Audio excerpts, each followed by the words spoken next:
Amante Padre que estás en las alturas de los cielos, gracias, amado Dios, por amarnos, por darnos tu presencia en medio nuestro. Gracias por esta reunión virtual con estos hermanos. Te pedimos que seas en nuestras almas quien nos des entendimiento suficiente para saborear, disfrutar de la enseñanza que el hermano Mar trae para con nosotros. Que sea tu Espíritu Santo guiándole en todo, que sea fructífera en cada uno de nuestros corazones para el engrandecimiento de tu obra,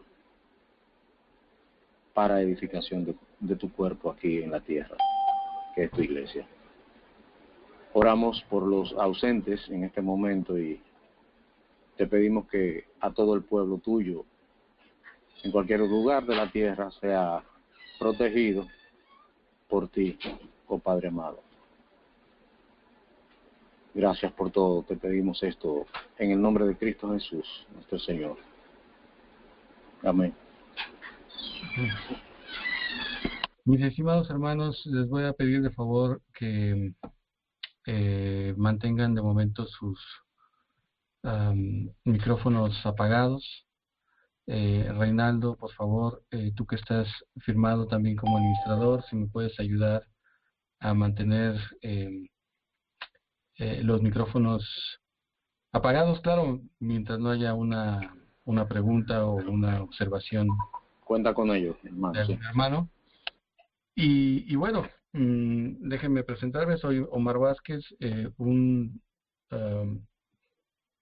siervo que finalmente no sabe articular dos letras, pero que con la gracia del Señor vamos a tratar de exponer lo que el capítulo 7 del libro de John Reisinger nos trata de explicar, lo cual quiero dejar bien claro que pudiera ser, todos estos puntos pueden ser debatibles. Definitivamente creo que después de comparar diferentes interpretaciones de teología bíblica que tratan de darle coherencia a la revelación de la Escritura, pues no he encontrado hasta el momento otra forma de explicar mejor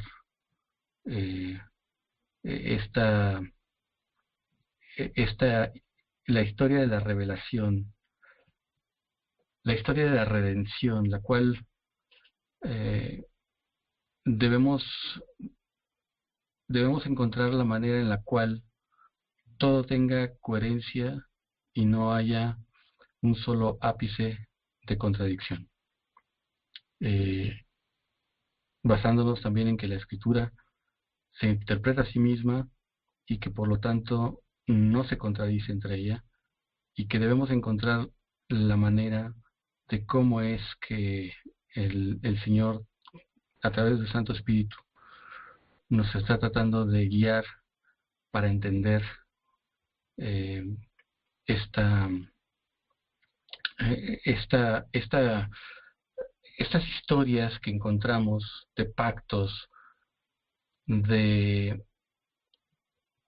naciones, de sacrificios, de promesas y de realidades que vemos y que tienen una relación,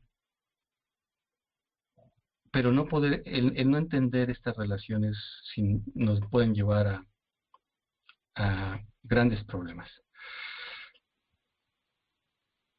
El capítulo de hoy es la simiente natural especial de Abraham, la cual es la nación de Israel, y hay que puntualizar que el entender este tema es de vital importancia, puesto que aquí es donde surgen la gran mayoría de problemas y de confusiones respecto junto con el dispensacionalismo y los hermanos mesiánicos y sionistas.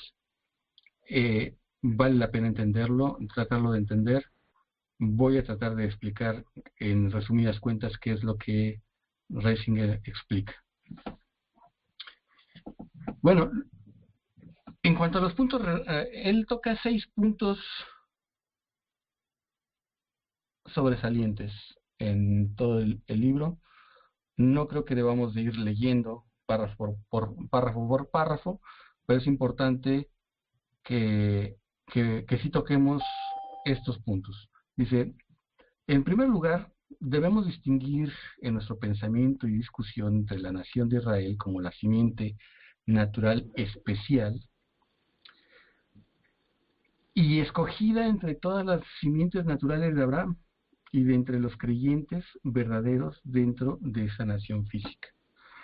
Como ya habíamos visto anteriormente, Reisinger nos hace ver que existen diferentes promesas, diferentes bendiciones para las diferentes simientes de Abraham.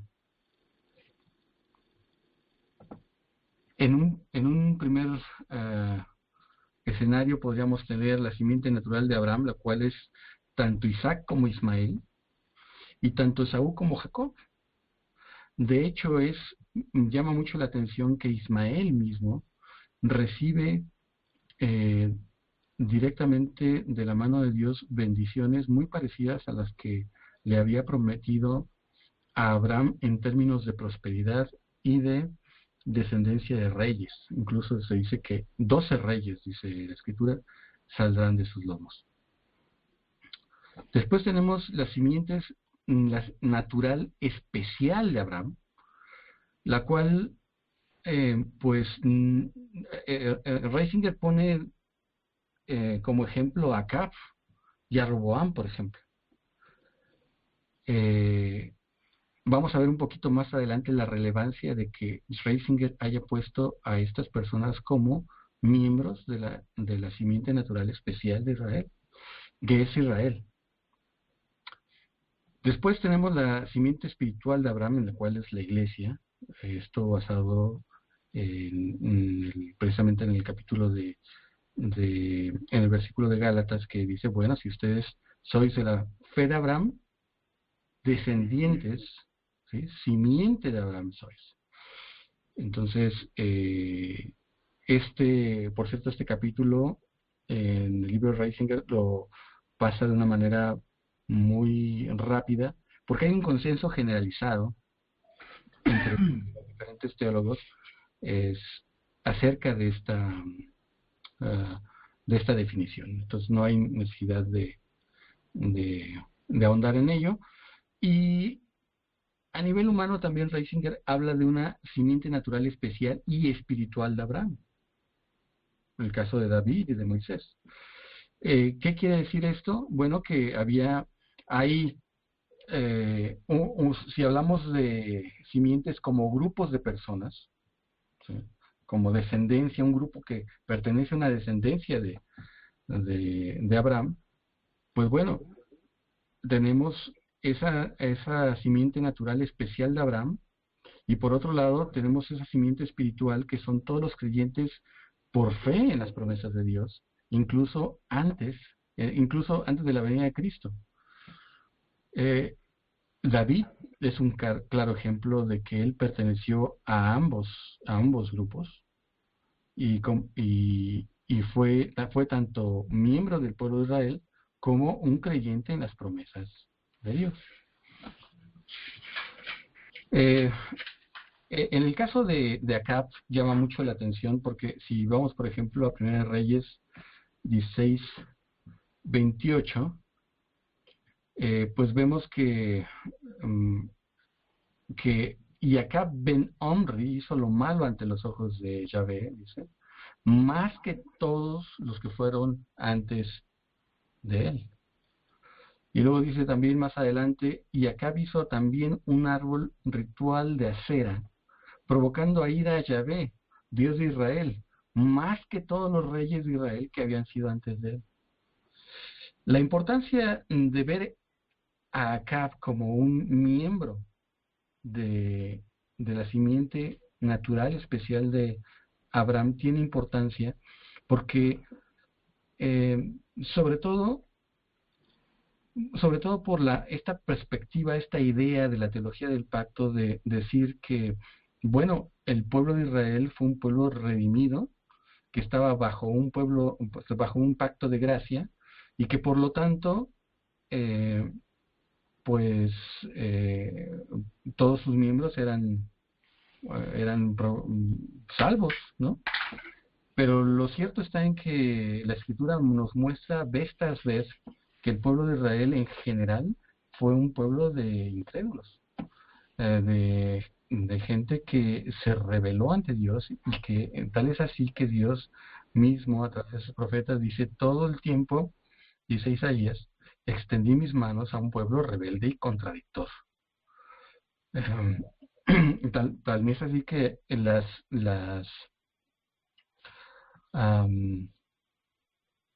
advertencias, las profecías y todas estas amonestaciones que hacía el Señor advirtiendo al pueblo de Israel que si no renunciaban a sus dioses y si no hacían justicia conforme a su ley, serían exiliados.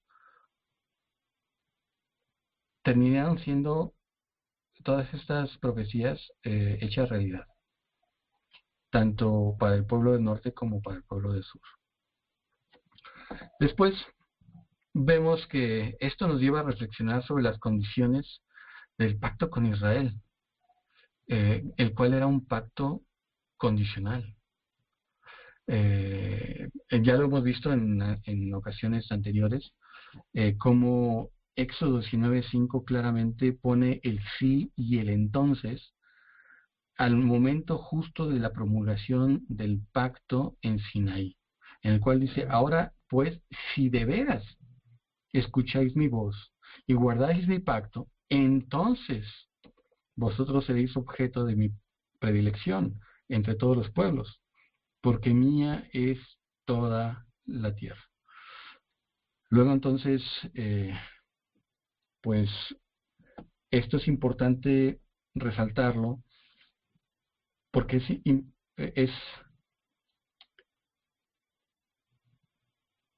fuera un pacto de gracia, como lo proponen los teólogos del pacto,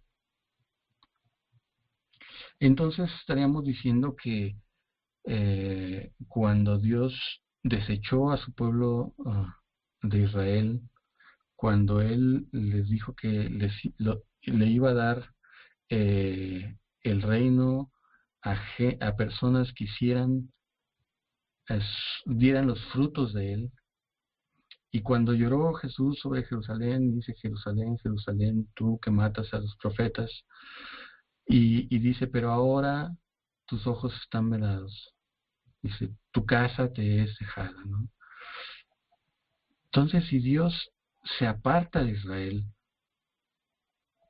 estando Israel en un pacto de gracia incondicional, significa que nosotros, estando en la gracia incondicional, estaríamos a punto, estaríamos en la misma situación, que de algún modo Dios podría olvidar su pacto para con la iglesia. A mí me parece que no. A mí me parece que es bastante claro el hecho de que el pacto legal que se hizo con Israel era 100% condicional, y es más, era temporal y era ineficaz por diseño divino, con un propósito, claro, un propósito encerrado, incrustado dentro de la revelación de la historia de la redención, pero finalmente condicional.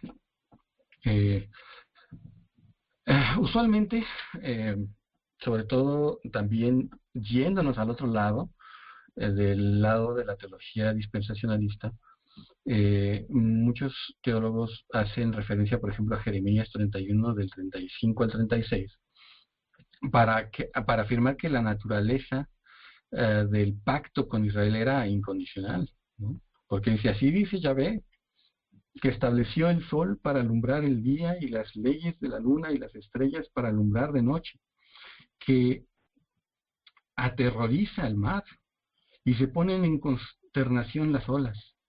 Yahvé Sabaoth es su nombre.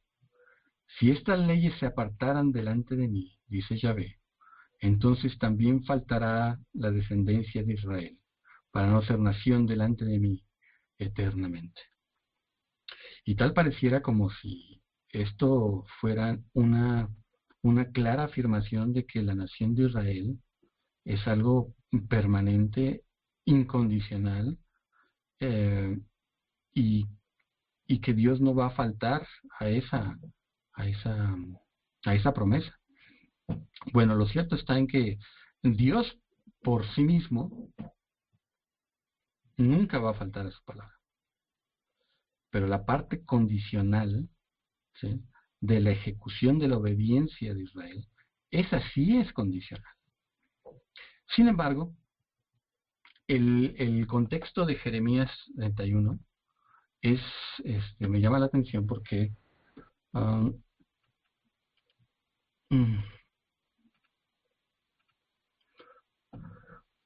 porque justamente lo dice dentro del contexto del nuevo pacto. Así, en todo lo que les acabo de hablar es a partir del versículo 35. Pero 4 versículos antes dice: He aquí vienen días, dice Yahvé, en los cuales haré un nuevo pacto con la casa de Israel y con la casa de Judá. No como el pacto que hice con sus padres el día que tomé su mano para sacarlos de la tierra de Egipto, pues ellos invalidaron mi pacto, aunque fui yo un marido para ellos, dice Yahvé. Luego entonces, claro, ahora está hablando de este establecimiento, de esta nueva relación con Israel, pero basado en un nuevo pacto. ¿Y cuál es este nuevo pacto? Bueno, pues justamente el Hebreos 8 nos hace ver que ese nuevo pacto con el cual que estaba estableciendo con el pueblo de Israel, pues en realidad es el nuevo pacto que está estableciendo con la iglesia. Porque mismo Pablo también nos dice que no todo israelita es el que es descendiente en la carne de Abraham, sino el que tiene la fe de Abraham. Ese es el verdadero israelita, el cual no tiene una circuncisión en la carne, sino que tiene una circuncisión en el corazón. Dice el autor de Hebreos, dice, porque si aquel primero, hablando del primer pacto, porque si aquel primero hubiera sido sin defecto, no se hubiera procurado lugar para un segundo. Porque reprochándolos dice: He aquí vienen días, dice el Señor, en que estableceré para la casa de Israel y para la casa de Judá un nuevo pacto. No como el pacto que hice con sus antepasados. Está citando directamente Jeremías. El día en que los tomé de la mano para sacarlos de la tierra de Egipto, porque ellos no permanecieron fieles a mi pacto.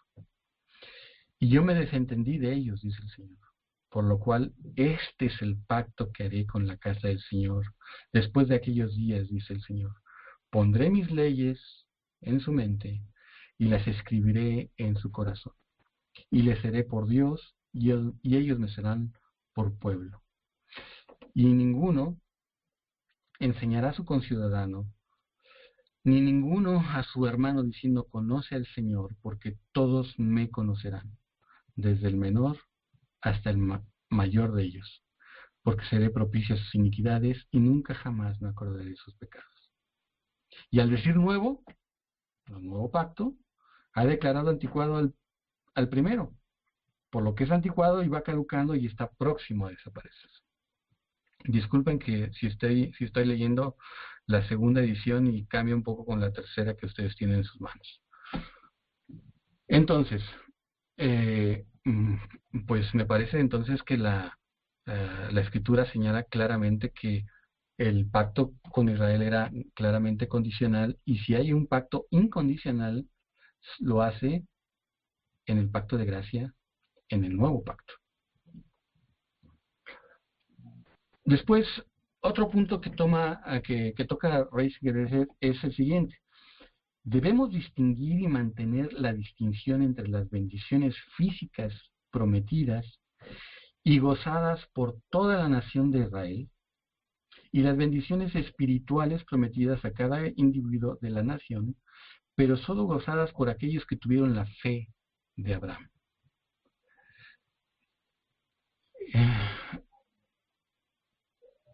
Como vimos anteriormente, hay individuos que pertenecieron por la fe a una descendencia espiritual de Abraham y obtuvieron promesas, obtuvieron bendiciones espirituales.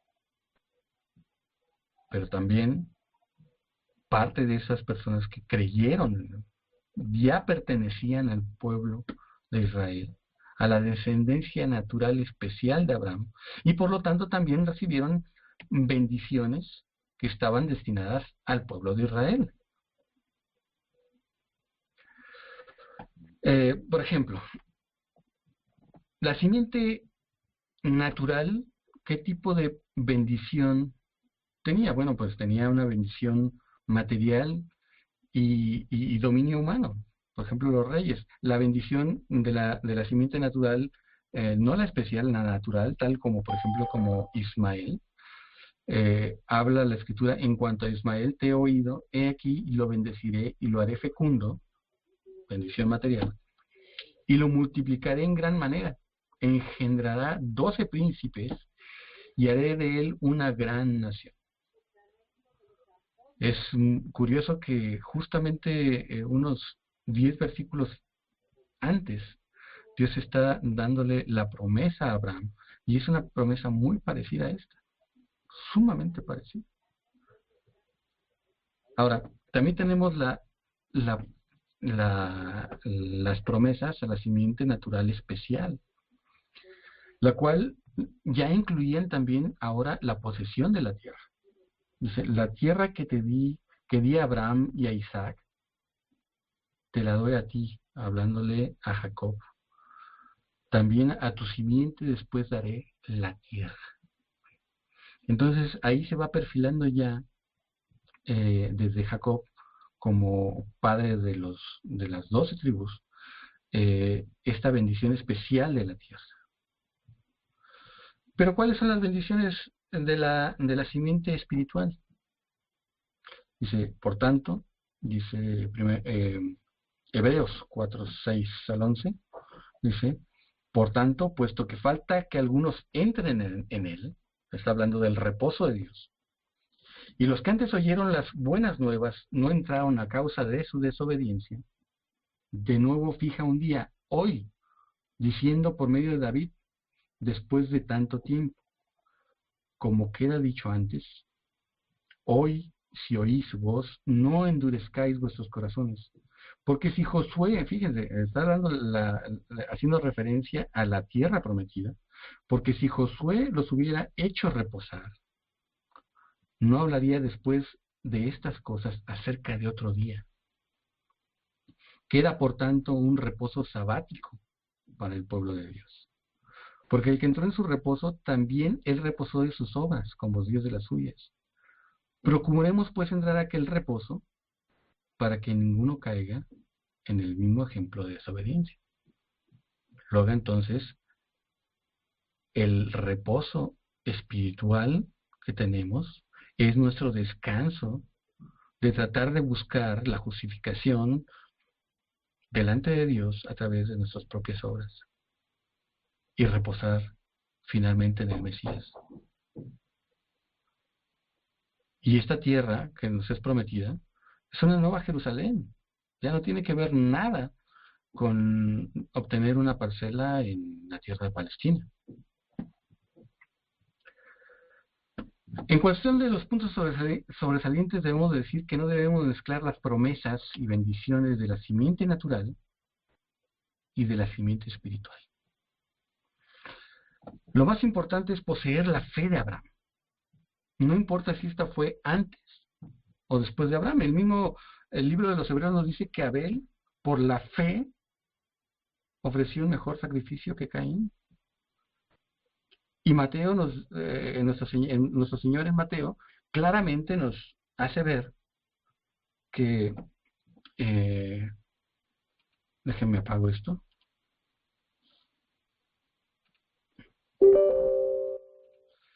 claramente nos hace ver que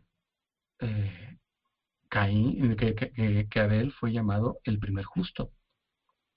Ahora, ¿por qué fe? Pues la fe, ellos siempre tuvieron la fe de Génesis 3:15, colocada en la promesa de la simiente de la mujer que había de venir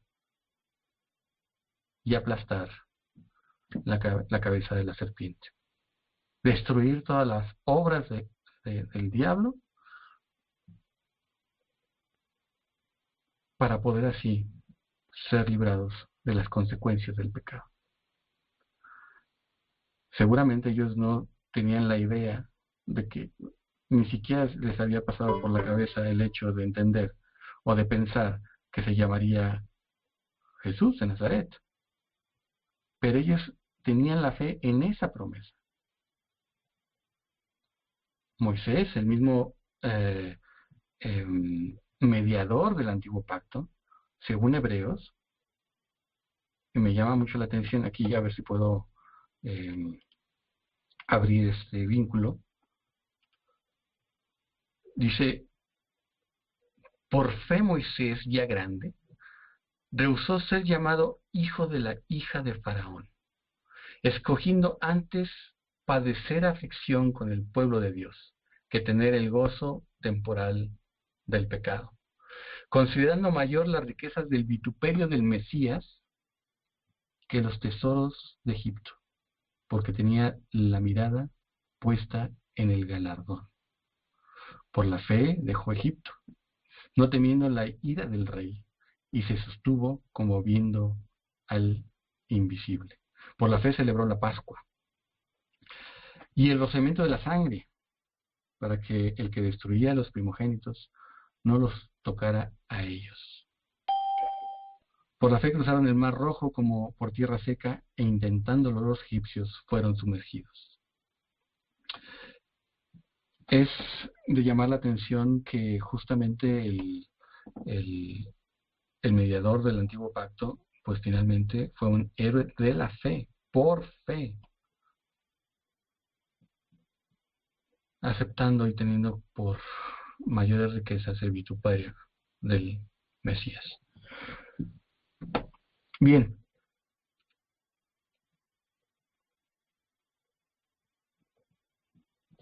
Nuevamente, diferente o distinta simiente, distinta bendición. Mientras que las bendiciones para Israel eran materiales, temporales, condicionales, lo más importante es que para pertenecer realmente o para tener estas bendiciones o estas promesas, no importaba la relación personal de israelita con Dios en el antiguo pacto. Mientras que las bendiciones de la iglesia son espirituales, son eternas, son incondicionales. Y son incondicionales porque están basadas en mejores promesas. Es un mucho mejor pacto por eso. Y porque tiene un mejor mediador. Sin embargo, este nuevo pacto, realmente aquí no importa la situación física o material del Hijo de Dios en el nuevo pacto, sino la situación espiritual. Por lo tanto, es imprescindible un nuevo nacimiento, que viene a relación con los estudios que nuestro hermano José Antonio está dando los días lunes. Es imposible pertenecer a la familia de Dios dentro de la iglesia sin haber nacido de nuevo.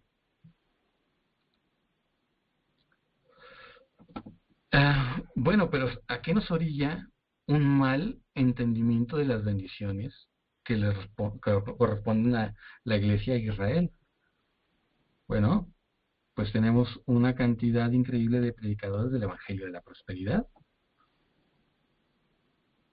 los cuales le prometen a la iglesia promesas físicas y materiales que le corresponden a Israel. También, por otro lado, tenemos una tendencia dentro de la teología dispensacional a considerar o a exaltar a Israel sobre la iglesia,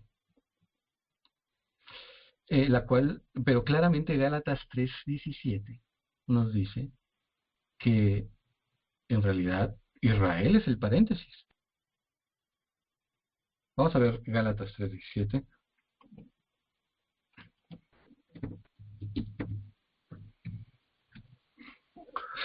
Y esto digo, la ley, hablando del pacto en Sinaí, la ley creada 430 años después, no abroga el pacto previamente ratificado por Dios para invalidar la promesa. Porque si la herencia es por la ley, ya no es por la promesa. Pero Dios trató generosamente a Abraham por medio de la promesa. Luego entonces, si la teología dispensacionalista insiste en que Jesucristo al venir le ofreció el reino a Israel. Y al ser este reino rechazado por él, por el pueblo de Israel, pues bueno, entonces tuvo que crear un paréntesis en la historia, y ese paréntesis se llama la iglesia. Pero Gálatas aquí nos cuenta otra historia. Lo que nos está diciendo es que siempre había sido dentro del plan de redención el pacto de la fe, por medio de la fe, por medio de la promesa. Y lo que vino a suceder después, 430 años después, con la ley, no abroga la promesa. Entonces, en realidad, el Israel como nación constituida bajo la promulgación de la ley, en realidad es el paréntesis, el cual también tuvo su propósito. Vamos a ver más adelante que también tuvo sus propósitos para efectos de traer la salvación al hombre. Tuvo su propósito en el plan de la historia de la redención, pero la promesa, la salvación por fe, siempre estuvo ahí presente. Ahora, también nos lleva un mal entendimiento de todo esto, nos lleva a esperar un cumplimiento físico a un futuro para Israel. Cuando la Escritura nos dice que todo fue cumplido con el advenimiento de Cristo y en el establecimiento de la iglesia. Aunque también concedemos el hecho de que se dio la inauguración del reino de los cielos. La inauguración del reino de Dios. Y no tenemos una total consumación final de ese reino. Eso lo tendremos en el segundo advenimiento de nuestro Señor. Pero el reino está inaugurado. Ahora, también el no tener un buen entendimiento de esto nos lleva a una confusión en el lenguaje bíblico, aplicado para cada simiente. Las palabras redimido, libertado, hijo, significan cosas totalmente distintas para un israelita en el Antiguo Testamento y para un cristiano en el Nuevo Testamento. Déjenme pasar a la siguiente lámina, y esto lo vamos a ver con un poco más de calma en la tercera que viene.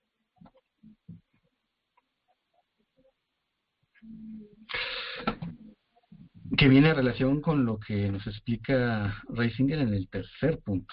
Dice, tal y como no debemos igualar a la nación de Israel con el cuerpo de Cristo, asimismo no debemos nunca darle significado espiritual, el significado espiritual del Nuevo Testamento a las bendiciones físicas, las cuales solo eran un tipo de las espirituales.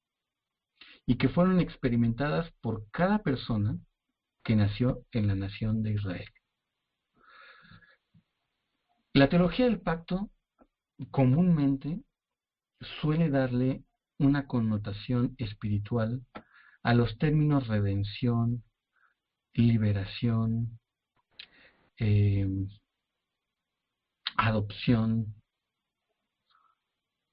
esas figuras de Israel como la esposa de Yahvé, tienen un contexto completamente diferente al que le da el Nuevo Testamento. Ahora, si nosotros aplicamos la regla hermenéutica, en la cual el Nuevo Testamento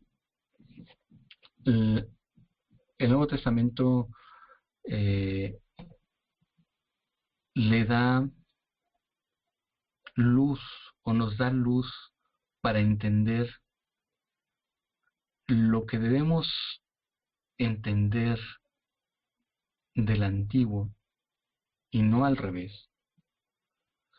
Entonces, entendemos que los términos tal como los usan los apóstoles en el Nuevo Testamento es como lo debemos entender en la realidad de la Iglesia y de la inauguración del Nuevo Pacto. Por ejemplo, esta es la lámina a la que quería llegar. Las bendiciones de las simientes de Abraham, por ejemplo, en el Antiguo Pacto, Acab mismo pudo haber dicho fui redimido. Pero para él, el haber sido redimido significó el haber sido redimido de Egipto.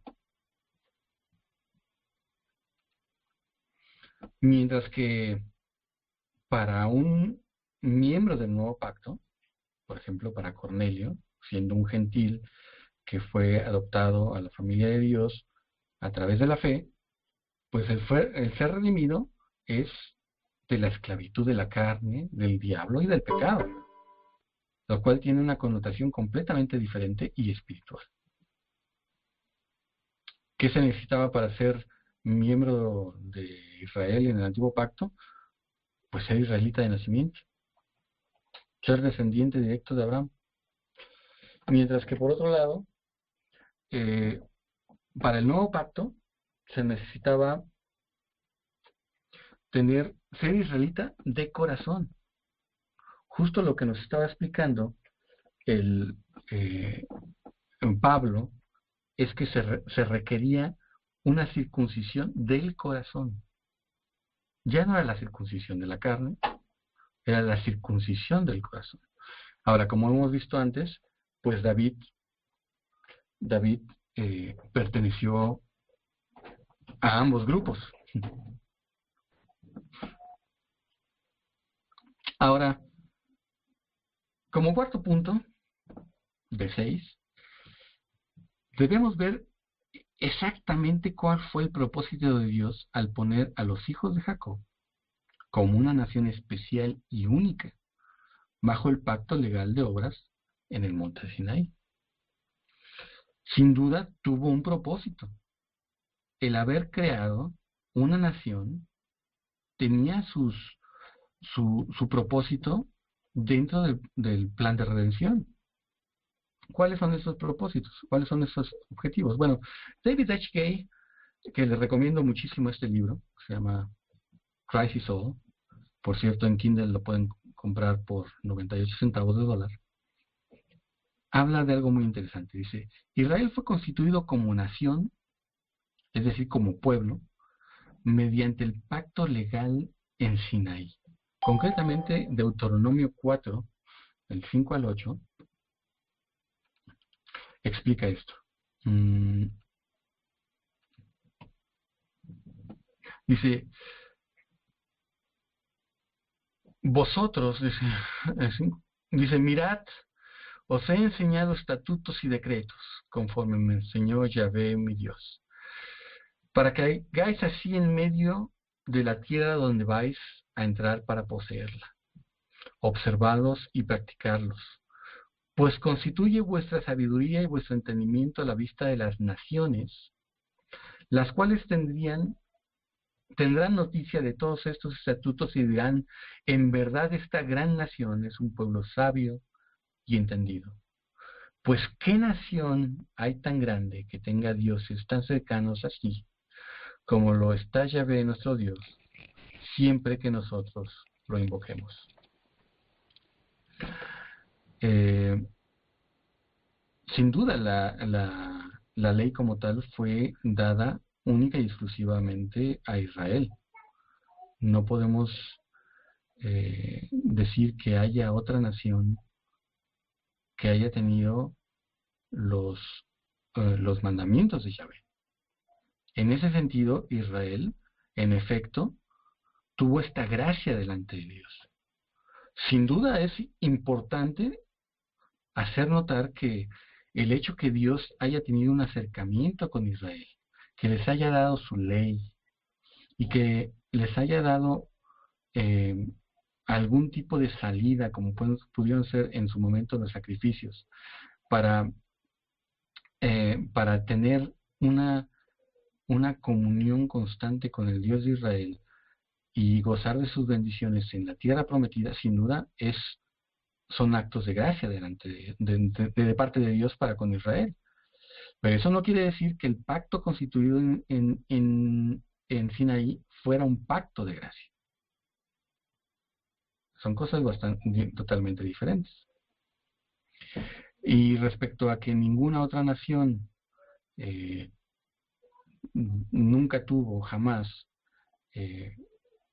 la ley, pues queda claro en el hecho de que Pablo mismo menciona que los gentiles que no tienen ley, por naturaleza hacen cosas de la ley. Pero eso no quiere decir que ellos tengan la ley escrita en sus corazones, como algunos teólogos del pacto nos quieren hacer pensar. No, por naturaleza sin Dios hacíamos cosas que coincidían con la ley. Pero eso no quiere decir que Dios nos haya dado la ley. La ley únicamente fue dada a Israel.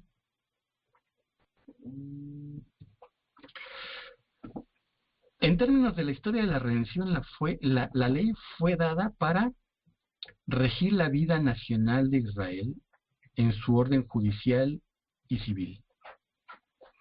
También fue dada como preparación para la venida del Mesías, ya que nadie ha sido capaz de sobrellevar la ley. Es decir, la ley fue nuestro pedagogo, dice Pablo, nuestro tutor, para llevarnos a Cristo. Ya que nadie puede cumplir la ley, esto forzosamente hacía que la gente volteara a ver a un Mesías, a la necesidad de un Mesías, de alguien que pudiera redimirnos de este pecado que nos asedia, porque la ley, hermanos, no limita el pecado. Como dice Romanos 7, lo exacerba, lo excita, porque antes lo que era pecaminoso llegó a ser pecaminoso sobremanera, porque llegando el mandamiento tomó fuerza a través de la carne y entonces morimos. Esa era la función de la ley, para voltear a ver a Dios, para pedirle un Mesías, una solución que solamente Él podía dar. Y bueno, sin duda la ley, Efesios 2 del 11 al 16, especialmente el versículo 14, nos habla que era la pared intermedia de separación entre judíos y gentiles. Justamente la ley era lo que hacía la división y los gentiles, incluso aquellos llamados conversos al judaísmo, nunca eran vistos como verdaderos judíos. Siempre estaban excluidos del pueblo de Dios. Bien, es imposible considerar el pacto legal en Sinaí como un pacto de gracia.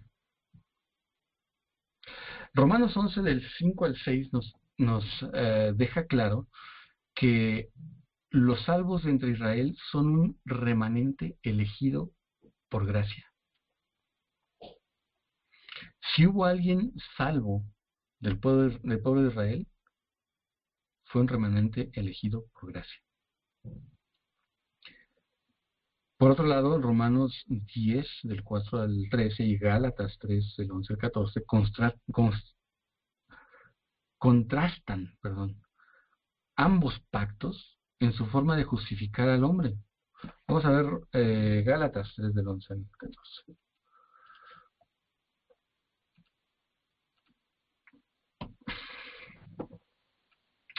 Dice, y es evidente que por la ley nadie es declarado justo delante de Dios, porque el justo vivirá por la fe. Pero la ley no es por fe, sino el que las haga, vivirá por ellas. Cristo nos libertó de la maldición de la ley, hecho maldición por nosotros, porque está escrito, maldito todo el que es colgado de un madero, para que la bendición de Abraham llegara a los gentiles por Cristo Jesús, a fin de que por medio de la fe recibamos el Espíritu prometido. Entonces, la ley no puede salvar a nadie. De forma recurrente, en diversos debates que hemos tenido con mis hermanos dispensacionalistas, pues en ocasiones ellos apuntan al hecho de que de que la Escritura señala de que pues el que hace las cosas de la ley puede ser salvo. El problema está en que no hay nadie que cumpla la ley. Mismo Jacobo en el Concilio de Jerusalén se levanta y dice, ¿por qué queremos ponerle cargas a los hermanos gentiles que nosotros ni nuestros padres pudieron llevar? Porque la ley nadie la puede cumplir. Ahora, nosotros en el nuevo pacto estamos bajo una nueva ley, la ley de Cristo. Bajo una nueva forma de andar con Dios, en el cual las máximas es amar a Dios sobre todas las cosas, con todas nuestras fuerzas, con toda nuestra mente, con todo nuestro corazón, y a nuestro prójimo como a nosotros mismos. Es decir, la ley de Cristo es la ley del amor, energizada con el poder del Espíritu Santo y la guía que tenemos en el Nuevo Testamento, que es la ley de Cristo. Pero no estamos bajo la ley. Dicho sea de paso, nuestros hermanos de la teología del pacto, mis hermanos presbiterianos, mis hermanos bautistas reformados, pues ellos insisten en una división tripartita de la ley y hablan de una parte de la ley que es la ley civil, otra parte de la ley que es la ley ceremonial, y otra que es una ley moral, y como por ley moral la limitan a los 10 mandamientos. Sin embargo, tenemos que decir que, en primer lugar, algo que no les gusta reconocer a muchos teólogos del pacto es el hecho de que esa primera distinción entre aspectos de la ley, en primer lugar, no es bíblica. No hay ninguna forma de que podamos decir que cuando Pablo se refería a la ley, se refería solamente a la ley moral, o a la ley ceremonial, o a la ley judicial. No hay forma bíblica. Y en segundo lugar, también tenemos que mencionar que quien fue la primera persona que hizo este tipo de distinciones, pues fue Santo Tomás de Aquino. Bueno, no sé si llamarle santo, pero eh, Tomás de Aquino, por ahí del siglo IV, él propone este tipo de división en su Suma Teológica. Entonces, estamos hablando de un origen de esta división muy adelante de los padres de la Iglesia. Bien, también Gálatas 4 del 21 al 31, cuando hace esta analogía de de Sara y Agar, ¿recuerdan? Claramente muestra que no se trata de un pacto de gracia con dos administraciones, como dicen mis hermanos de la teología del pacto, sino que son en realidad son dos pactos distintos. Entonces, tenemos eh, que aceptar tal cual nos lo está explicando el apóstol en el Nuevo Testamento. Ahora bien,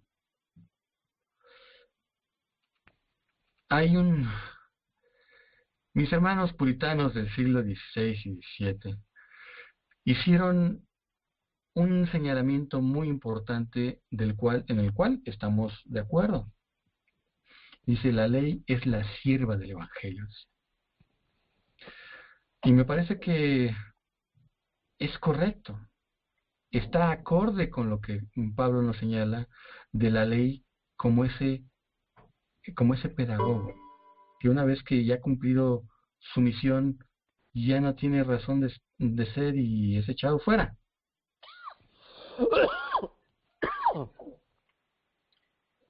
Pero por otro lado, ellos fueron los primeros que empezaron a usar el primer uso de la ley según Juan Calvino, el segundo y el tercero.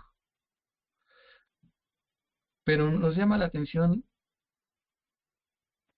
el primero por lo siguiente. Dice que la ley funciona para convencer de pecado al pecador.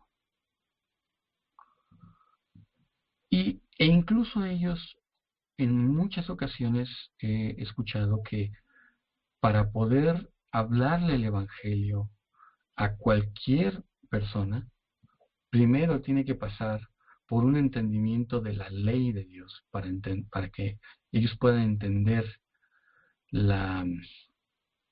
eh, su estado de pecado, de pecador, y después ser dirigidos a Cristo.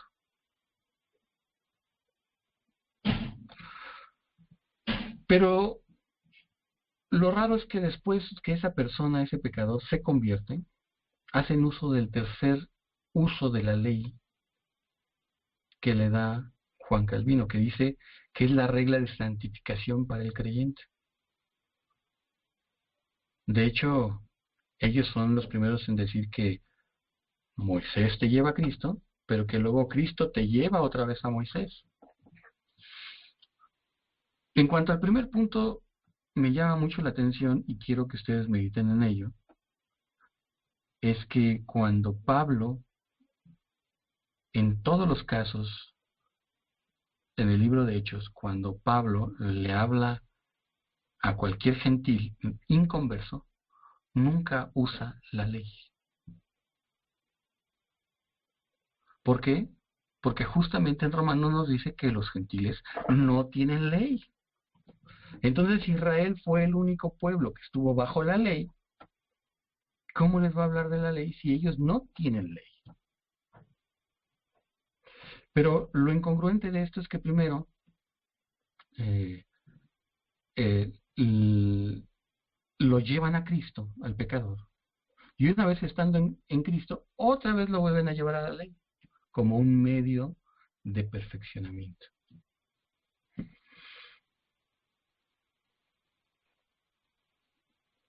Juan Bunyan fue un hermano, también puritano, un bautista que pasó gran tiempo de su vida encarcelado, en el cual escribió una novela llena de simbolismos cristianos, en la cual nos damos cuenta que él entendió la función de la ley.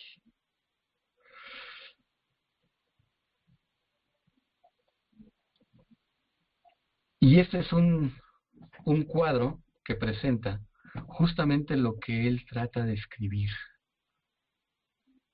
Lo que él escribe y nos dice que el peregrino que lleva una gran carga a sus espaldas, se le es dicho que vaya a la casa del intérprete,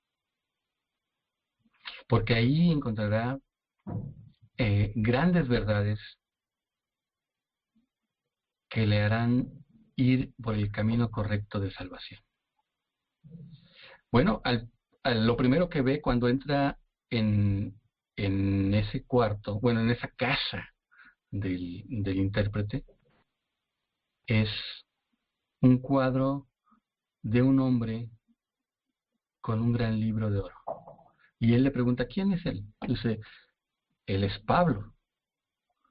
Dice, el único que está autorizado para que tú puedas entender es la escritura.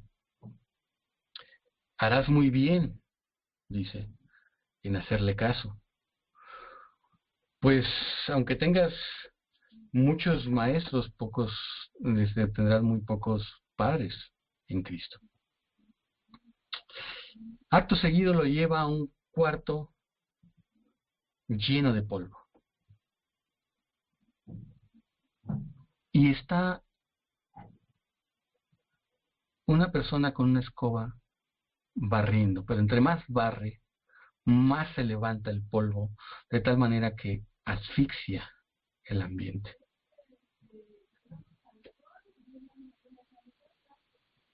De forma seguida, entra una doncella con agua, rocía agua alrededor del cuarto, y el cuarto es barrido de una manera eficaz. A lo que el peregrino le pregunta al intérprete, ¿qué significa esto? Dice, ¿ves ese hombre con la escoba? ¿Quién barre? Dice, es Moisés. Y la escoba es la ley, la cual levanta todo el polvo, toda la suciedad del corazón humano cuando barre con ella. Sí, pero ¿quién es esa doncella que entra en el cuarto?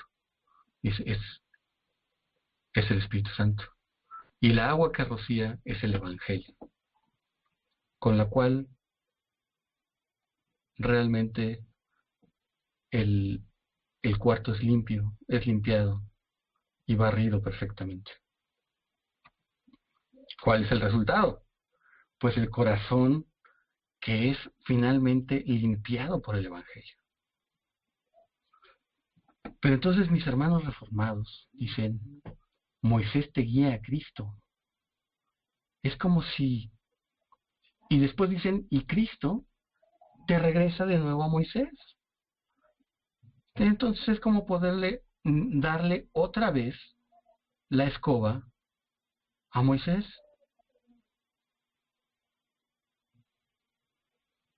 Sin embargo, vamos a ver un poquito más adelante que la ley por sí misma es ineficaz para poder llevarnos en un camino de santidad.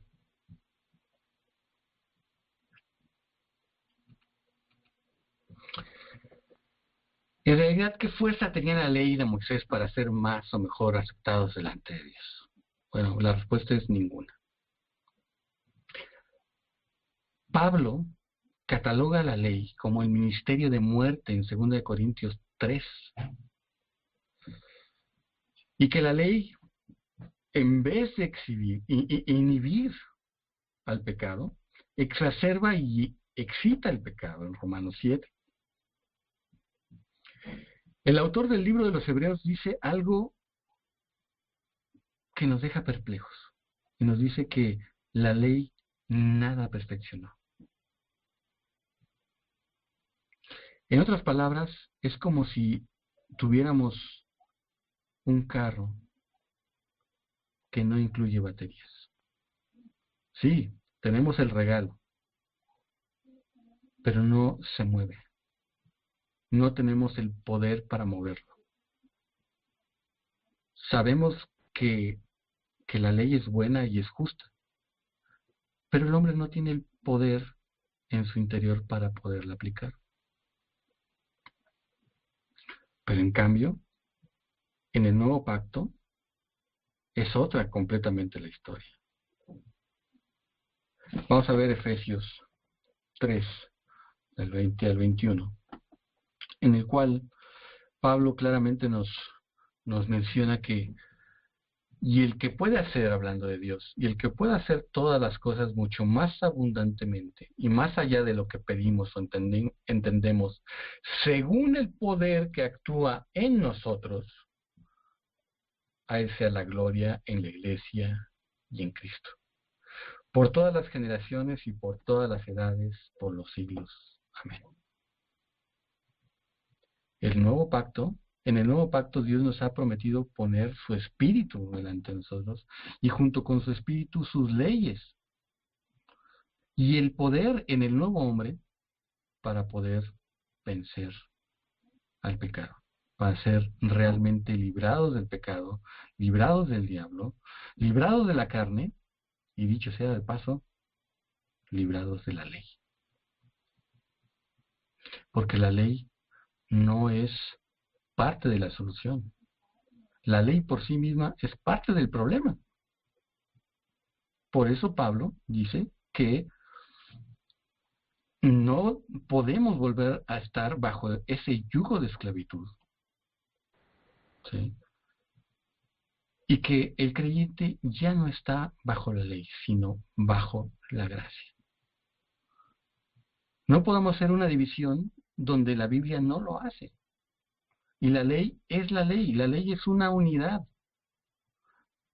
Desde la promulgación en Éxodo 19 hasta Éxodo 24, todo eso es parte de la ley. Y todo Deuteronomio, Levítico y Números son adiciones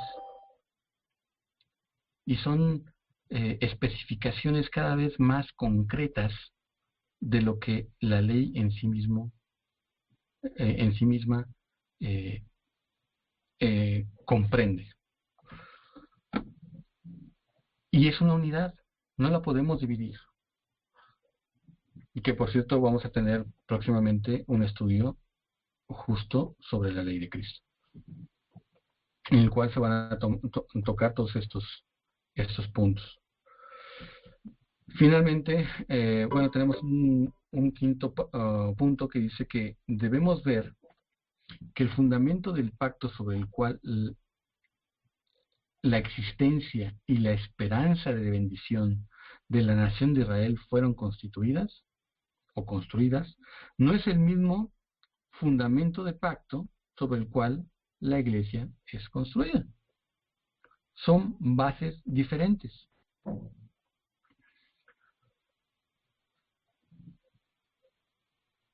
Hebreos 8:6 claramente nos pone el hecho de que son dos pactos, uno hecho sobre mejores promesas.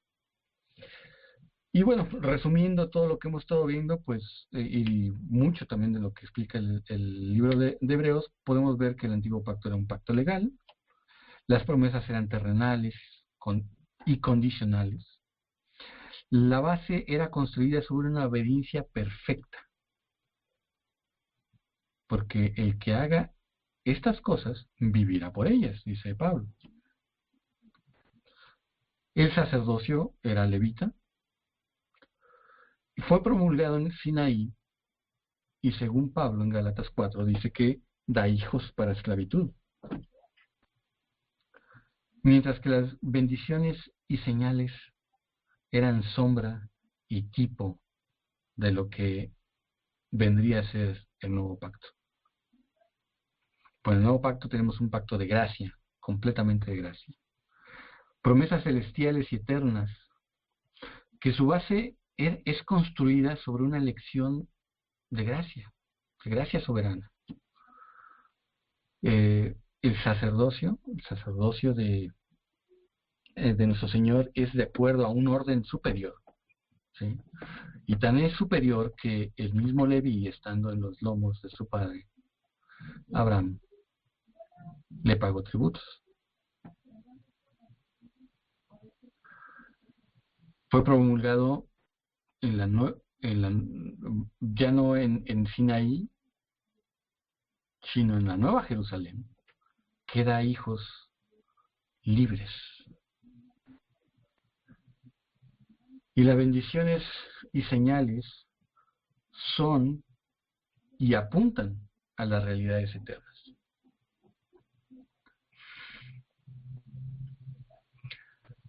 Por último, es esencial el recordar que ni el centro de la espiritualidad de un individuo israelita, ni el centro de la espiritualidad de la nación como grupo, tienen algo que ver con Israel como redimido de Egipto y establecido como nación bajo la ley de Dios en Sinaí. Vamos a ver que independientemente de la fe que pudiera tener cualquier israelita o la fe del pueblo de Israel, en realidad ellos fueron constituidos por otras razones como nación.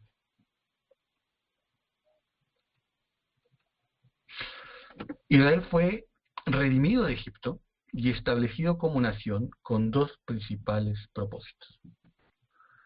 Primero, para ser, o más bien fue constituido como nación por ser linaje escogido, al ser descendientes directos de Abraham, con lo que se cumplirían las promesas hechas a Abraham. Primero, sobre que sus descendientes serían los poseedores de la tierra prometida, Génesis 17:8, que deberían de salir reyes de su linaje, que su linaje, el linaje de Abraham, serían forasteros en Egipto y regresados a su tierra por posesión 400 años después. Y finalmente, el otro propósito importante es porque de este pueblo, de esa descendencia, vendría el Mesías. Con lo que se cumple la promesa hecha a Abraham de que en él serían benditas todas las familias de la tierra. Tan es así que dice la Escritura que de Cristo toma nombre toda familia de la tierra.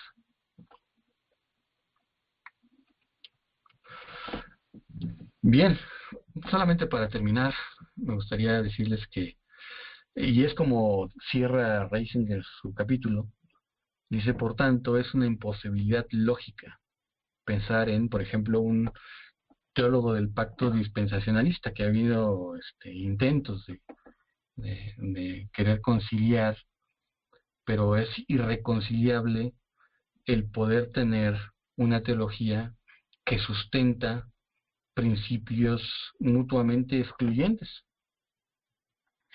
Y digo que sostiene puntos completamente excluyentes o mutuamente excluyentes, porque, por ejemplo, la teología del pacto piensa que hay una total continuidad entre los pactos, de tal manera que Israel es la iglesia del Antiguo Testamento, ¿no?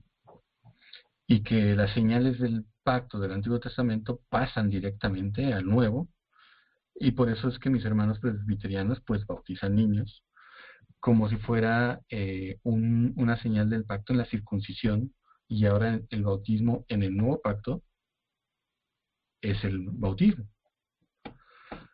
Entonces hay una clara, dicen mis hermanos gringos, como un flat, ¿no? como un aplanado de las diferencias, de tal manera que ellos lo igualan como si fuera un solo pacto, pero en realidad ya vimos claramente que la Escritura enseña que son dos pactos diferentes, completamente diferentes. Tampoco puede existir, por ejemplo, en la iglesia, entender la iglesia como el Israel del Antiguo Testamento o del Antiguo Pacto.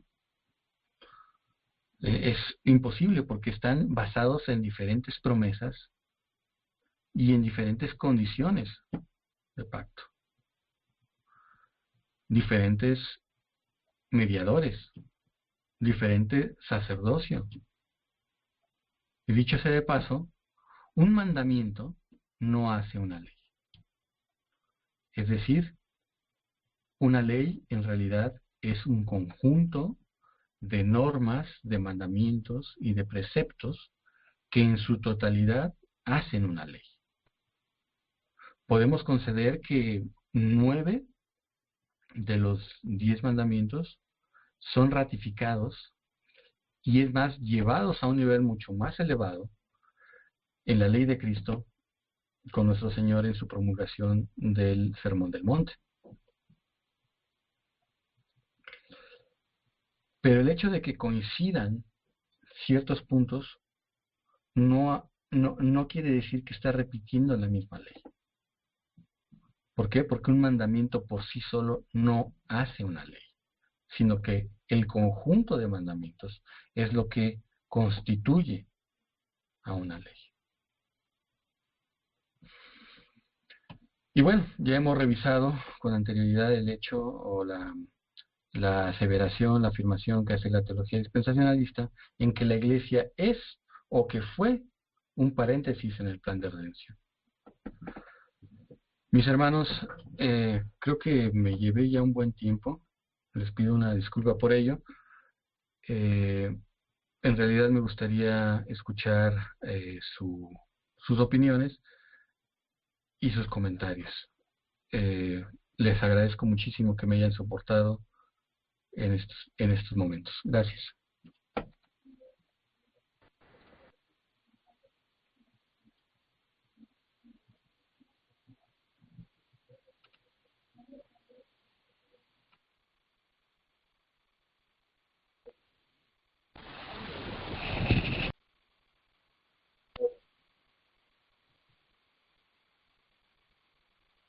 Adelante, hermanos, los que quieran participar, que tengan algún comentario.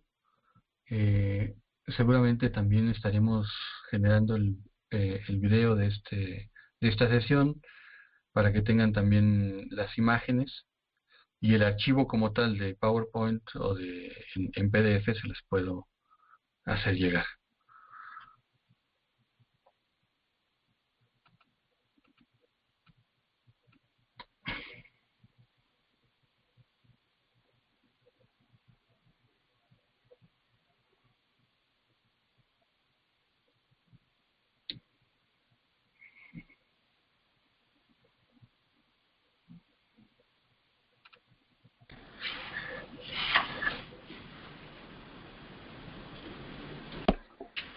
Estoy habilitando los micrófonos por si alguno no puede habilitarlo y haga de su parte silenciar. Lo abren cuando vayan a hacer la pregunta, por favor.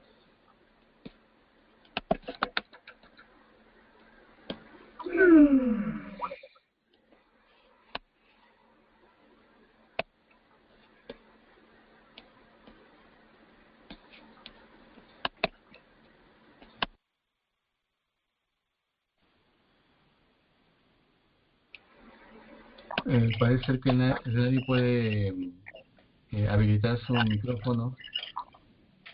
A ver, Fernando, adelante. Hermanos, buenas noches. Buenas noches, hermano. Muy buena la exposición, la verdad que muy clara. Gracias a Dios por lo que has expuesto. Pero leyendo el capítulo 11 de Romanos, yo sé que esto lo han explicado en otra vez, pero quisiera tener más claro los argumentos para decir a aquellos que dicen que Israel todavía tiene, Israel, digamos, físico, todavía tiene promesas a futuro, como dicen los dispensacionalistas, en cuanto al pasaje que parece que Romanos 25 al 32. Claro. Ahí quisiera, si podrían ayudar a ver los argumentos para justamente contrarrestar la opinión especial de los dispensacionalistas.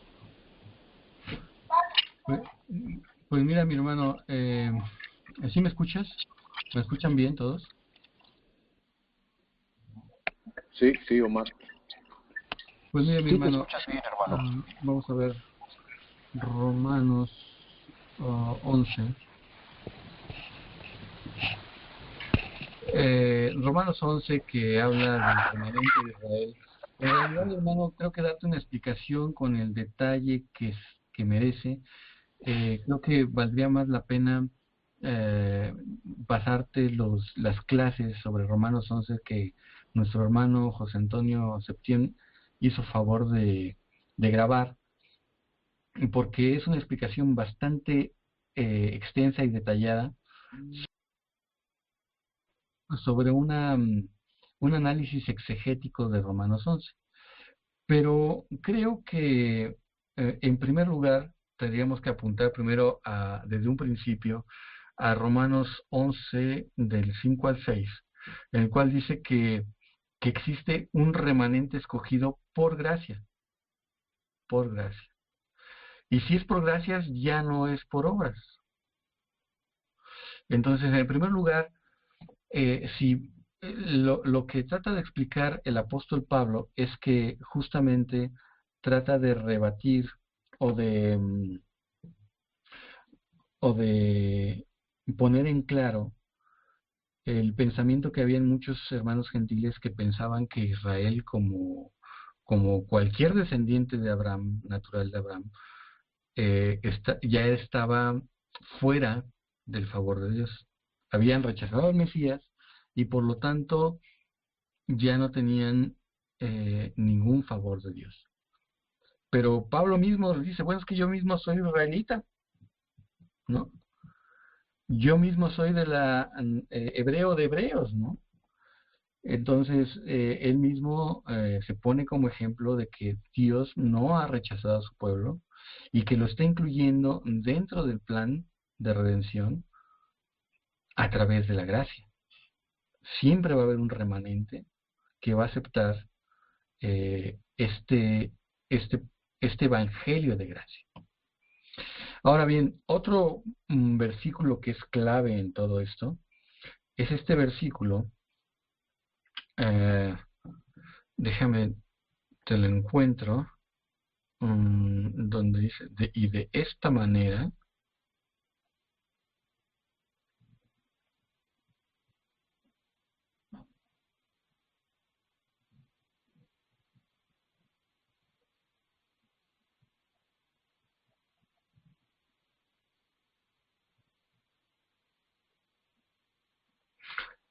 si alguien por ahí lo ve,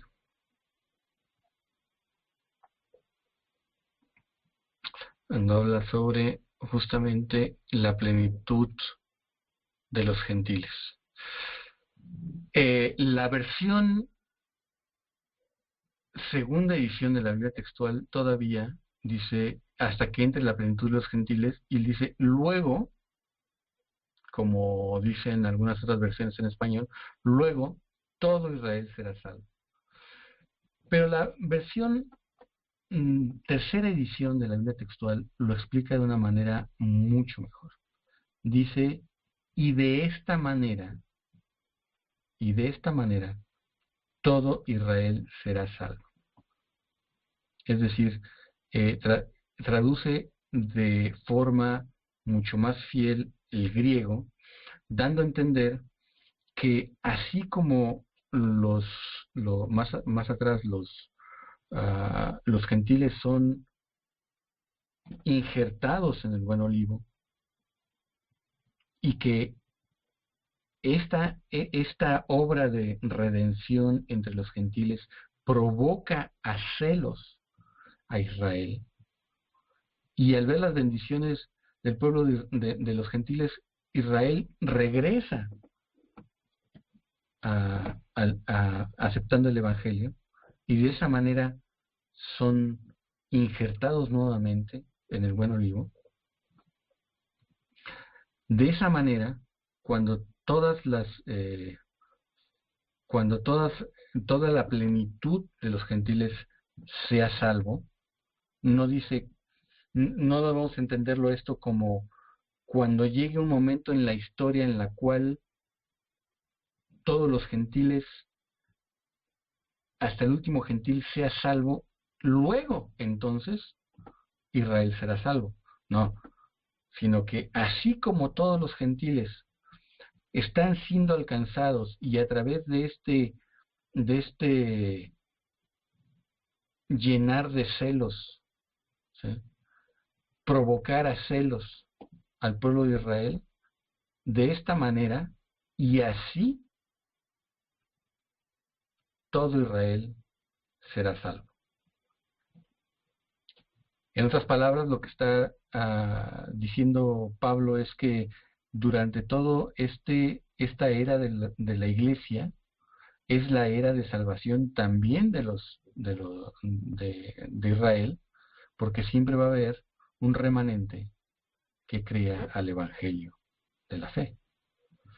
Sin embargo, hermano, con mucho gusto te hago llegar las grabaciones del hermano Septién, que son varias, ¿eh? O sea, realmente este capítulo pasaron como 4 o 5 sesiones para poder terminarlo. Ok, tengo ahí a otra persona que quiere hacer una pregunta, Fernando. Si está completo la respuesta, hermano, antes de pasarle a Fernando. Bueno, le pasamos a Fernando.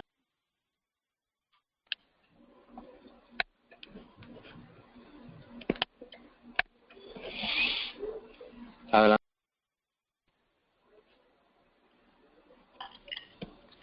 Hermanos, ¿me escuchan? Sí, adelante. Gracias, Omar. Esa frase, yo tengo la textual en virtual y no la podía leer. La leí de la Reina Valera y no he escuchado las clases de Romanos. Pero esa explicación y la frase de esta manera cambia absolutamente todo el panorama. Es decir, me quedó muchísimo más claro. Esa pequeña frase es una llave que me abrió toda la puertita. Gracias, hermano. Ahora lo entiendo perfectamente. Y tengo argumentos como para debatir o explicar. Amén, gracias. De cualquier manera, te hago llegar esas grabaciones, hermano. Te van a dar mucho más luz. Amén, amén. Pero esa frase de esta manera cambia absolutamente, no es lo mismo y luego a que de esta manera.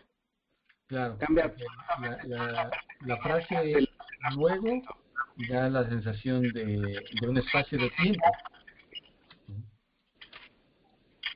Sí, hermano. Sí, me queda mucho más claro. Gracias.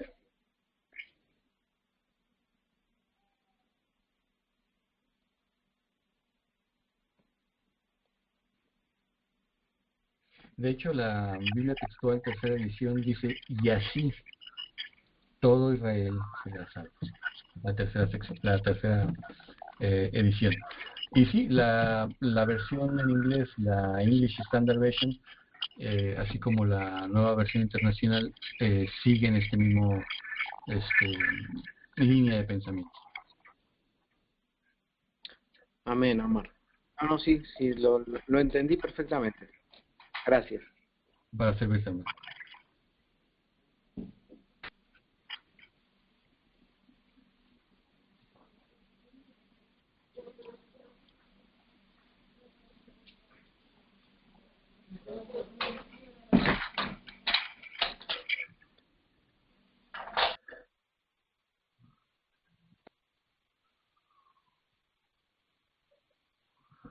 Parece que nuestro hermano Rogelio tenía alguna pregunta.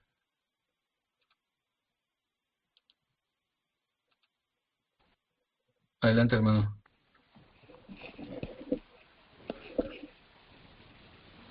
Adelante, Rogelio. Hermano Omar, únicamente agradecerte esta enseñanza tan explícita. Como decía también nuestro hermano, hay palabras claves que pues me están abriendo mucho el entendimiento, hermano, para comprender mejor lo que se da en cada uno de los pactos. Ya de hecho yo ya venía estudiando acerca de los pactos y le pedí al Señor revelación, y creo que esta es una respuesta de parte de Dios que me clarifica perfectamente, hermano, el plan divino para la iglesia, hermano, y para el pueblo de Israel. Te lo agradezco mucho. José Antonio y tú, hermano, son una bendición de parte de Dios para estarnos enseñando en estas bellezas reveladas. Dios les bendiga, hermanos. Muy buenas noches. Bendiciones, hermano. Gracias por sus palabras.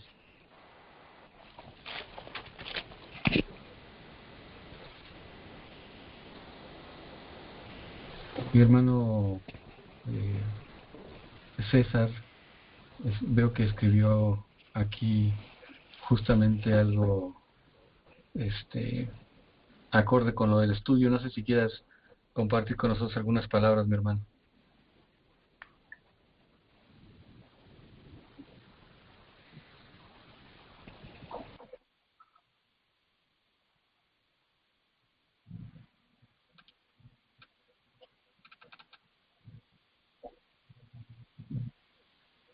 Bien, es probable que se haya alejado de su micrófono. Me parece que César escribió el texto que estabas buscando de Romanos 11:26. Así es, sí. Sí. Perdón, Reinaldo, tú también haces referencia a una versión que se llama BAD. ¿Qué versión es esta? Ah, sí, esa es la versión Biblia actual. Creo que se deja ver. Se titula así, sí, así mismo. Perfecto. La Biblia.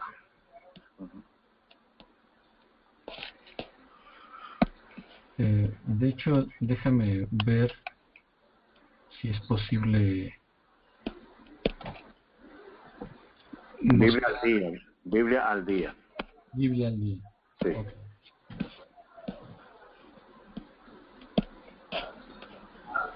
Déjame ponerles aquí,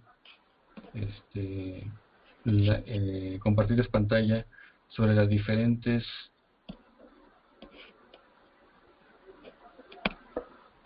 Biblias en español que tengo aquí. Entonces es Romanos 11:26, ¿no? Sí.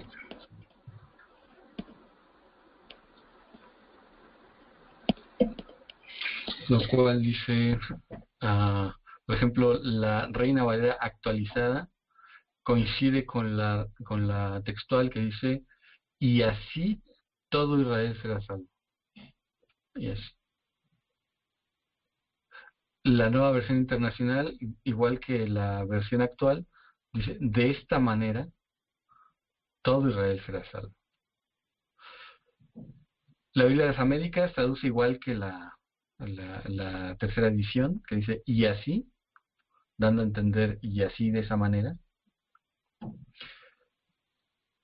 Igual que la Biblia latinoamericana de hoy. La nueva traducción viviente sigue a la Valera en esto. Dice, y entonces todo Israel. Pero ese entonces, o ese luego, que venía todavía en la segunda edición de la Biblia textual, pues da a entender más bien como si diera una idea de tiempo en el cual todos los gentiles son salvos y después viene una gran conversión de judíos. Sin embargo, haciendo una exégesis ya muy precisa de Romanos y su contexto, me parece que más bien lo que el apóstol está tratando de dar a entender es que Israel no es desechado como pueblo, en el sentido de que no están fuera de la gracia de Dios y pueden alcanzar esa salvación a través de la fe en Cristo. Y de esa manera, todo Israel que tiene que ser ese Israel étnico, De esa manera todo el Israel de ese remanente será salvo. Bien, mis hermanos, pues no sé si haya alguna otra pregunta, comentario. Mi hermano José Antonio ya se unió con nosotros. ¿Qué tal, mi hermano? ¿Cómo estás?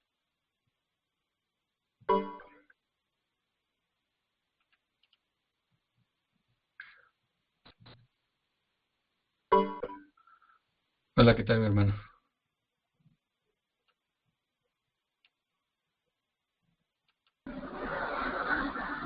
Hermano José Antonio, tiene su micrófono abierto ya. Lo más probable es que lo tenga silenciado él allá, manualmente. Sí, también es posible que... Estoy viendo aquí, Omar, que precisamente la versión de los testigos de Jehová dice, y de esta manera. Son pocas versiones. Me gustaría una opinión del hermano José Antonio en ese sentido, como traductor de griego, de la comisión de traducción. También esta versión que di, solamente veo dos, de esta manera. La mayoría dice entonces todo, y así. Me gustaría una opinión de José Antonio con respecto a este texto. ¿De cuál, hermano querido? A Romanos, el que tenemos en cuenta, Romanos 11:26. 11:26. Bueno, hermano, pues en muy pocas palabras, y ahora sí tengo que... Mi hermano, parece ser que otra vez se te desconectó el micrófono. ¿Ah, sí? Ya te escuchamos. Ah, perfecto, muchas gracias.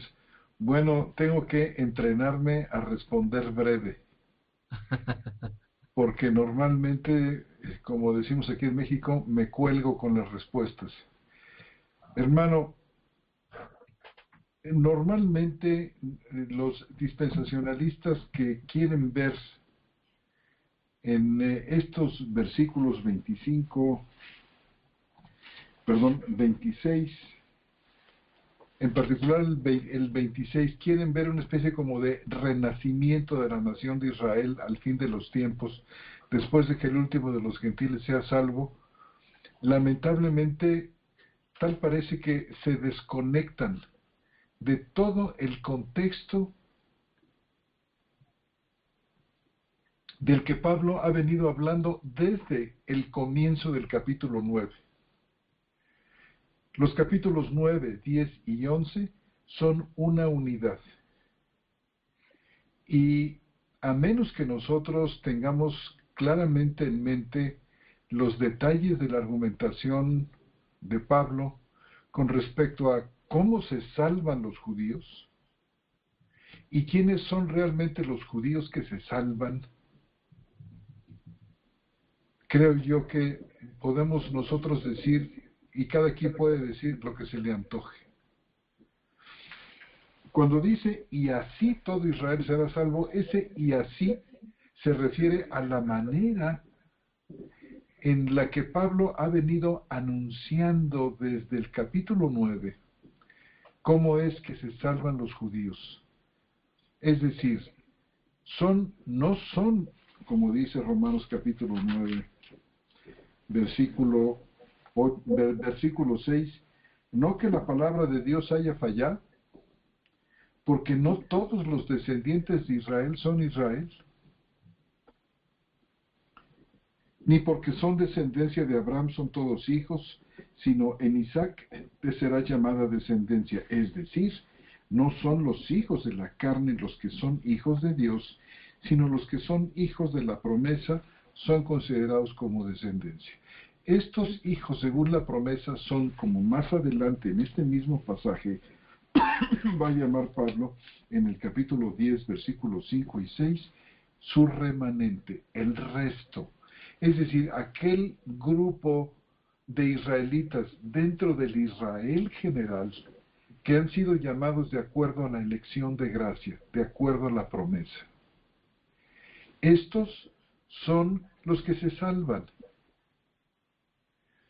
Y así se refiere a la manera en que son salvos. No es que al final de los tiempos haya una conversión masiva. Todos los judíos, y habrá que preguntar, ¿todos los judíos que están en Palestina o todos los judíos que estén en ese momento en todo el mundo, cuando Cristo venga, van a ser convertidos en un abrir y cerrar de ojos todos?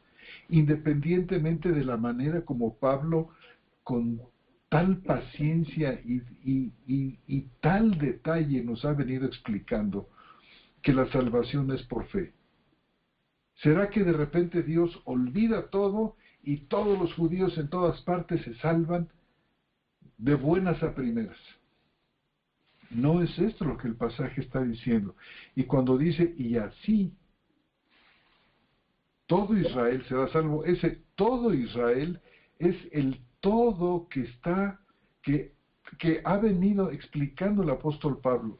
Ese todo Israel es el remanente íntegro de Israel. No es todos y cada uno de los judíos que están en todas partes del mundo, sino solamente aquellos que han sido llamados conforme a su propósito. Ese remanente o resto, el cual nos habla, como aquí mismo nos explica en Romanos 10, de un grupo más bien, aunque es numeroso, es pequeño en relación con el resto de Israel. Y es muy interesante el ejemplo que pone Pablo. Fíjense ustedes ahí. Cuando ya Elías, porque este es el caso que cita Pablo aquí, cuando Elías se había sentido completamente solo, como abandonado, dice, Señor, solamente yo he quedado. Ya todo el Israel apostató. Y yo creo que se refería Elías en particular al reino del norte, es decir, que tenía las famosas 11 tribus de Israel, aparte del reino del sur, que es el reino que tenía, donde estaba Judá, y tenía como capital Jerusalén.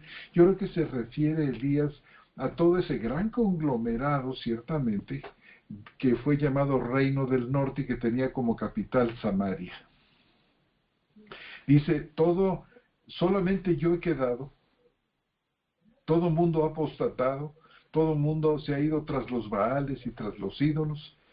Pero dice, ¿qué le dice la divina respuesta? No, le dice Elías, yo me he reservado 7,000.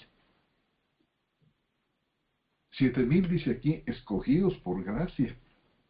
Un remanente escogido por gracia.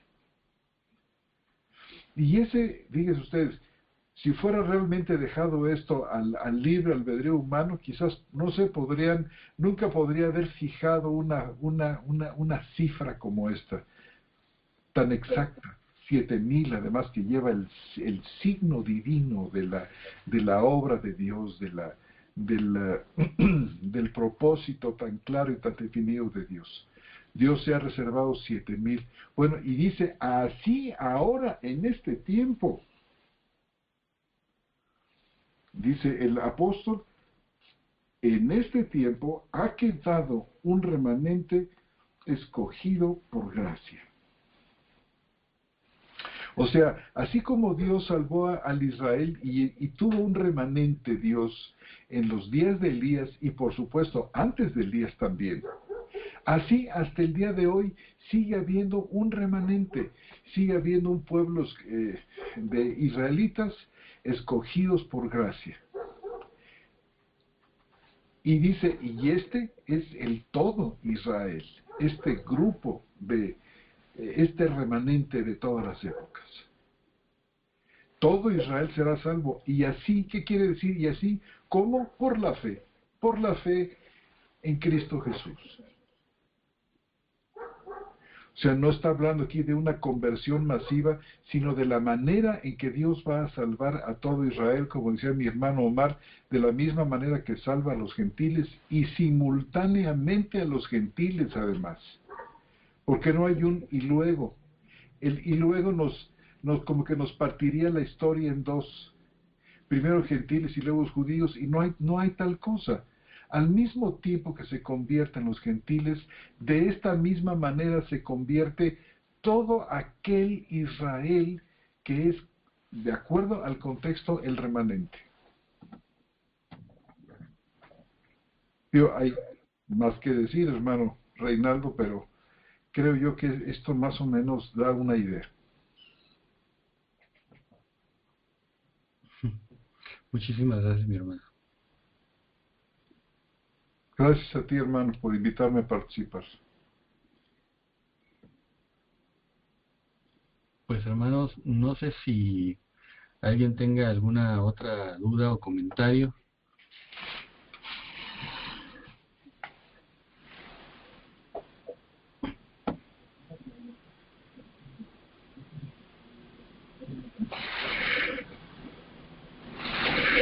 Bien, creo que no.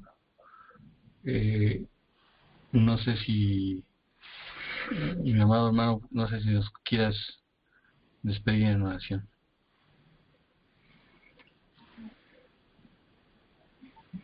¿A quién te refieres, hermano? A ti, mi hermano. Muchas gracias. Señor, agradecemos mucho, muchísimo, Señor, el que tú, Señor, nos hayas salvado, nos hayas unido, Señor, a este Israel creyente, y juntos, Señor, vengamos a formar parte de tu cuerpo, que es la iglesia en el mundo. Señor, te rogamos que por tu gracia, Señor, seamos nosotros, como leímos esta noche, Señor, seamos fortalecidos, Señor, con todo poder. Seamos nosotros llenos de este poder que está actuando en nosotros, Señor, que estaba actuando en Pablo, luchando conforme a la potencia, la cual actuaba poderosamente en él.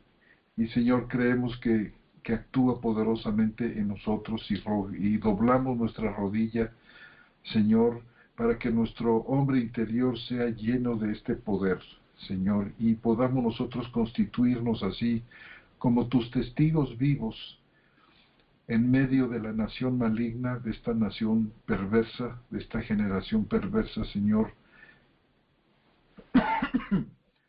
y podamos ser librados de hombres malos, Señor, como dice tu santa palabra, podamos ser preservados y guardados. Y, Señor, bendigas nuestra vida, nuestras familias, esposas y esposos, nuestras hijas y nuestros hijos. Señor, bendigas nuestros trabajos, Señor. Permita, Señor, que podamos tener lo suficiente, Señor, en situaciones como algunos de mis hermanos están ahora difíciles y complicadas en este tiempo, Señor. Te ruego, Señor, que haya pan en nuestras mesas, haya alegría de corazón, Señor, y podamos compartir, Señor, también con los que no tienen. Agradecemos muchísimo, Señor, tu enseñanza esta noche, la manera espléndida como has articulado tu historia, Señor, y la historia del mundo. Padre, la manera perfectamente sabia, Señor, con que tú has dirigido, Señor, el destino de este mundo, Señor. Gracias que formamos parte de este plan tuyo, Señor. Y gracias por nuestro hermano, Señor, que tú le llevaste, Señor, y nos enseñó estas cosas tan importantes y tan hermosas, Señor, que nos permiten articular el resto de tu enseñanza, Señor, trayéndonos luz, trayéndonos claridad, trayéndonos bendición. Y así podamos crecer todos en el conocimiento de ti, oh Dios, y de tu Hijo Jesucristo. Te ruego que nos bendigas esta noche, nos lleves en paz a nuestras casas, nos des un sueño reparador, Señor, y un fin de semana dichoso con nuestras familias. En el nombre de Cristo Jesús. Amén. Gracias.